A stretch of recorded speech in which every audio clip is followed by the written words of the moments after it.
مفتی صاحب ایک سوال یہ ہے کہ کچھ لوگوں کا خیال ہے کہ اس دور میں جب غربت اتنی ہے اور کچھ مسلمان ممالک میں لوگ بہت برے حال میں ہیں اور یہ ابھی برما کا واقعہ بھی پیش آیا ہے، ایسے میں عمرہ کرنا اور نفل عبادات کرنے کا کیا حکم ہے؟ کیا ایسا نہیں ہونا چاہیے کہ وہ سرمایہ اس طرف منتقل کر دیا جائے؟ میں عمرے اور حج پر تو بعد میں گفتگو کرتا ہوں، لیکن یہ سوال کبھی میری سمجھ میں نہیں آیا۔ یعنی سوال وہ بھی کیا جا سکتا تھا کہ دیکھیے مسلمانوں پر بڑی مصیبت آ گئی ہے، بہت تکلیف ہے، تو کیا یہ مناسب نہیں ہے کہ 4 کنال کا گھر بیچ کے آدھے کنال کا بنا دیا جائے؟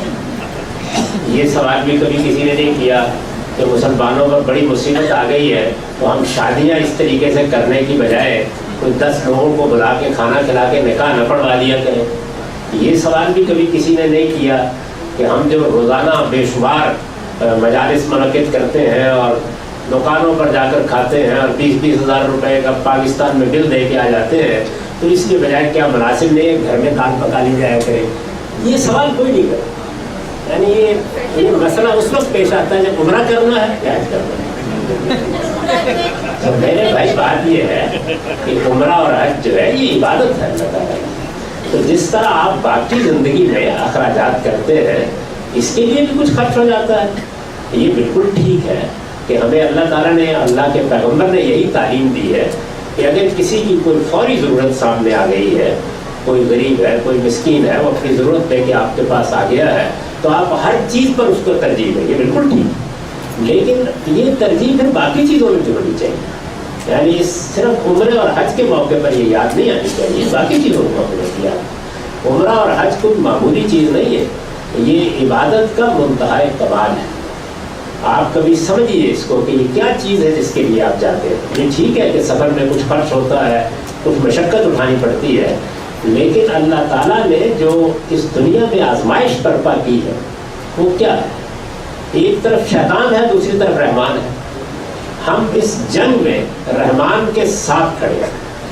یہی کشمکش ہے جس میں بھی مبتلا ہوں، آپ بھی مبتلا ہیں۔ تو اللہ تعالیٰ اس کی یاد دہانی پیغمبروں کے ذریعے سے کرا رہے ہیں، قرآن میں کرا رہے ہیں، الہامی صاحب میں کرا رہے ہیں۔ اسی یاد دہانی کے لیے وہ اپنے گھر بناتے ہیں، اور آپ احرام باندھ کے لبیک اللہم لبیک ہم حاضر ہو گئے ہیں وہاں جاتے ہیں، اور پھر آپ کو ایک تمثیل سے گزارا جاتا ہے جس میں آپ یہ عہد کرتے ہیں کہ پروردگار میں ایسے ہی باقی زندگی میں بھی شیطان پر سنگباری کرتا رہوں گا، اور اگر اس کے لیے مجھے کسی وقت اپنی جان بھی قربان کرنی پڑی تو قربان کر دوں گا۔ تو یہ در حقیقت شیطان کے خلاف جنگ کا سمبولک ایکسپریشن جس سے آپ گزرتے ہیں۔ میں ایک لفظ صرف سمجھانے کے لیے استعمال کر رہا ہوں، یعنی اس جنگ کو ڈرامیٹائز کر دیا گیا۔ اس میں سے ہر مسلمان کو زندگی میں ایک بار گزرنا، تو زندگی میں ایک بار جو چیز آپ پر استطاعت ہونے کی صورت میں لازم کی گئی ہے، از راہ کرم اس کو مقابل میں نہ رکھا کیجیے۔ تو اللہ کے ساتھ ہماری محبت، تعلق اور اس کی حمیت کا اظہار ہے، اور اس کی اپنی بڑی غیر معمولی اہمیت ہے۔ ایسا کیوں نہ کریں کہ باقی زندگی کے اندر جو اخراجات ہم کرتے ہیں، جو شادیاں کرتے ہیں، بیاہ کرتے ہیں، تقریبات منعقد کرتے ہیں، کھاتے ہیں، پیتے ہیں، اور ہزاروں ایکڑ پر مبنی بہت سے اپنے لیے عیش کے سامان فراہم کرتے ہیں، ان کے بارے میں تحریک چلائیں کہ وہ کم کر لیے جائیں اور لوگوں کی مدد کی جائے۔